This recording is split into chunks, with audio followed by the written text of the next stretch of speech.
So, Queen Elizabeth was kind of a mainstay in all of our lives.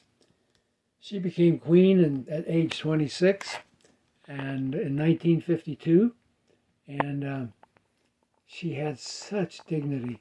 She had such self-respect, and she ruled with grace and kindness, and yet she kept the royals in line. I mean, there's a number of them that have gotten off the subject, but you never saw much movement from her. But quietly, she managed them and she managed her throne very, very professionally.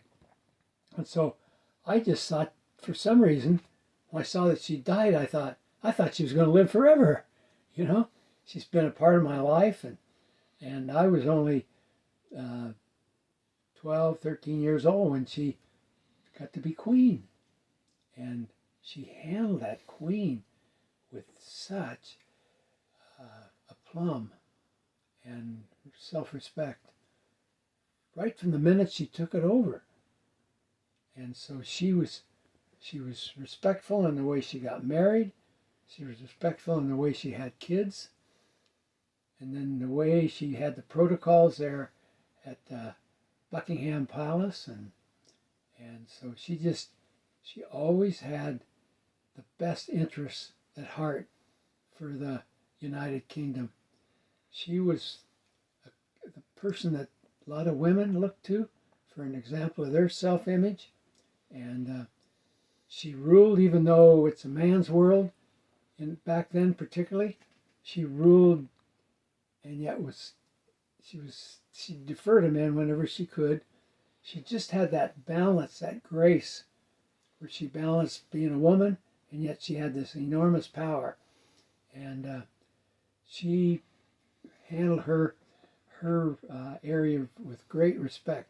She was really good with prime ministers because they really would rule, had more power than she, but she had plenty of power.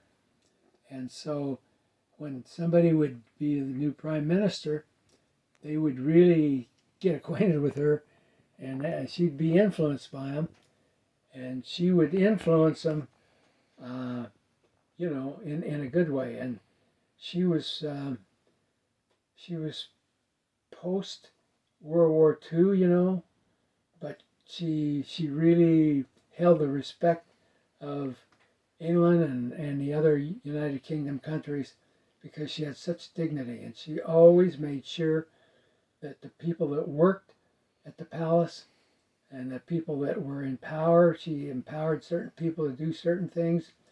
She was always had a smile.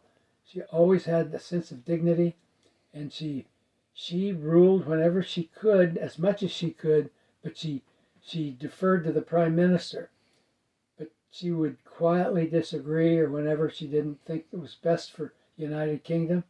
She just had a unique way about her.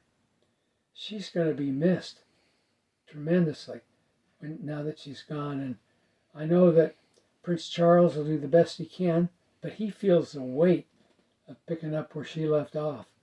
And he's going to have a hard time, but he's going to handle things with dignity as well. But her dignity was so, so powerful. Her sense of humility, her sense of the power of her position, and she wore that so well. She personally, as queen, never really had a controversy for her actions. Think of that, 70 years, and she never had a consequence for any of her actions. I mean, because she handled herself as perfectly as she could as kind of the queen, working with Parliament, the Prime Minister, and yet keeping the royal family in the forefront for the United Kingdom.